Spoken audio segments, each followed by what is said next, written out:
The Atari Network is a fan channel and is not affiliated with Atari. The Atari logo and name is copyrights of their respective owners. From the first time I laid eyes on Gremlins for the Atari 5200, I knew that it was a game I would probably really enjoy. All the sprites looked excellent, portraying the iconic Mogwai and Gremlins perfectly, and the main player sprite looked absolutely incredible compared to many of the other games at the time.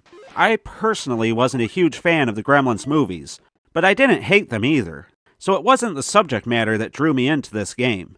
It wasn't just the graphics either, but something about the gameplay really seemed to draw me in.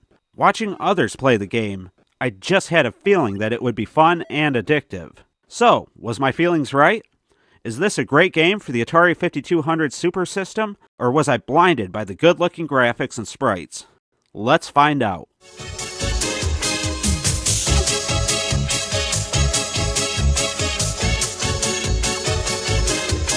Upon powering the game on, and after getting through the Atari splash screen, you're greeted with a nice rendering of a gremlin's head and a few options. You can choose between 1 or 2 players and select which level you start at, somewhere between 1 and 23. I always found it weird that the game defaults to level 3, but I guess the first 2 levels are pretty easy. But if they're so easy that they recommend skipping them, then why have them at all? I guess maybe there's sort of a tutorial or training levels? That's probably it. Anyway, after selecting the number of players and level, you're dropped into the chosen night and the game begins. You take your character in any of 8 directions, up, down, left, right, along with all the diagonals, and you attempt to rescue all the cute little Mogwai before they are transformed into slimy gremlins. They transform when they touch food, and you'll have no choice but to slash them with your sword at that point. I really like the look of your sword, and it has a nice weighty feel to it when you swing it. But its range is extremely short, requiring you to get in close to the gremlins, much closer than you might be comfortable with. And because they change directions quickly, it's very likely you could lose a life any time you enter a battle. You also have a screen flash item that you can use by pressing the top fire button, and that will make all the enemies and Mogwai stand still for a couple of seconds. It doesn't last long, but it's absolutely required if you want to make it very far in this game. There's also a lot going on in the environments, and the Gremlins and Mogwai interact with the environments often, which is a nice touch. You have the television that they can turn on, and anything that's near it becomes enthralled with whatever is playing on the TV, making them easier targets. There are also refrigerators that shoot ice cubes out of the freezer and onto the floor. This can be a good or bad thing, as those ice cubes eventually melt and become a puddle of water. You don't slide around on the water or anything like that, but it causes the Mogwai or Gremlins to duplicate, creating 2 where there was once 1. Again, the more Mogwai to save and rescue, the higher your score at the end of each stage.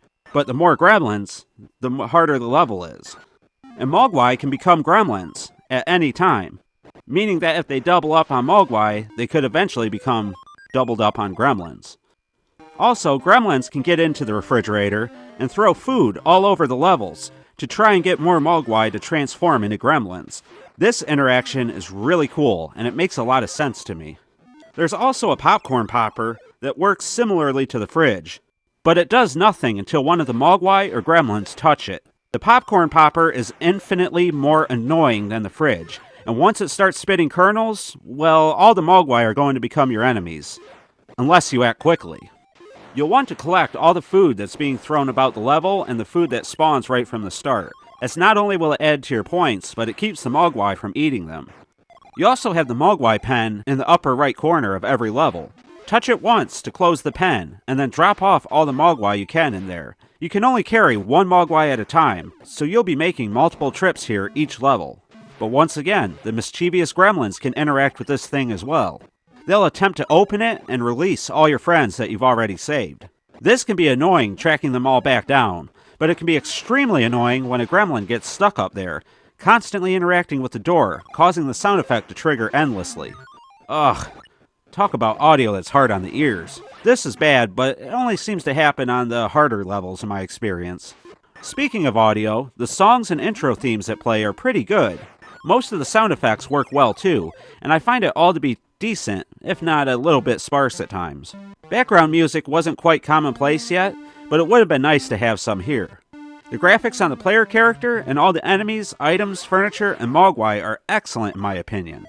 The walking cycles are fine, and I really like the look of the gremlins when they're facing downward. They look extremely evil and menacing. However, the plain black background is pretty boring.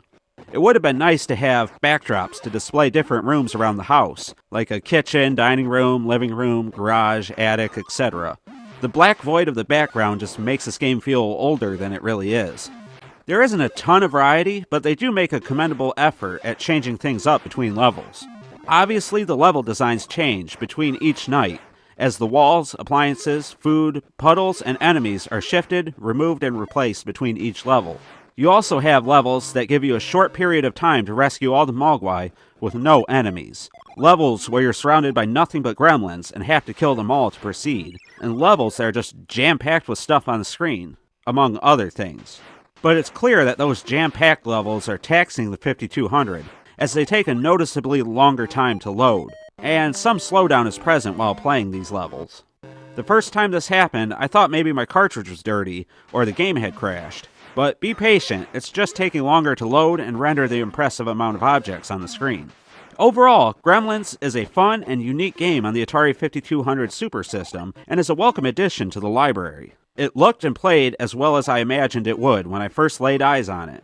That's why I'm going to give Gremlins for the Atari 5200 Super System 4 rebuilt 5200 controllers out of 5. It's a fun arcade-style game with some decent variety in level design, excellent sprite work, good audio, enemies that interact with the environment, and the fact that swinging your sword feels really good with good weight behind it. The cons are the black backgrounds honestly being boring, and the game getting repetitive after a little while. Not to mention the short reach of your weapon.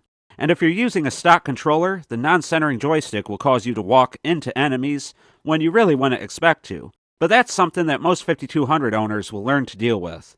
Or you might be using a different controller and it won't affect you at all. Also, the sound effects can get a bit annoying, especially when a gremlin gets stuck opening the mogwai pen over and over. But there you have it, guys. I highly recommend Gremlins for the Atari 5200.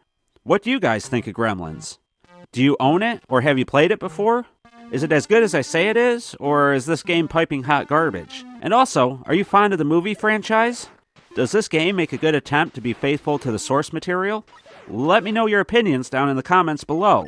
This has been the 7800 Pro System Gamer on behalf of the Atari Network, and I want to thank you all for watching. Stay classy, Atarians.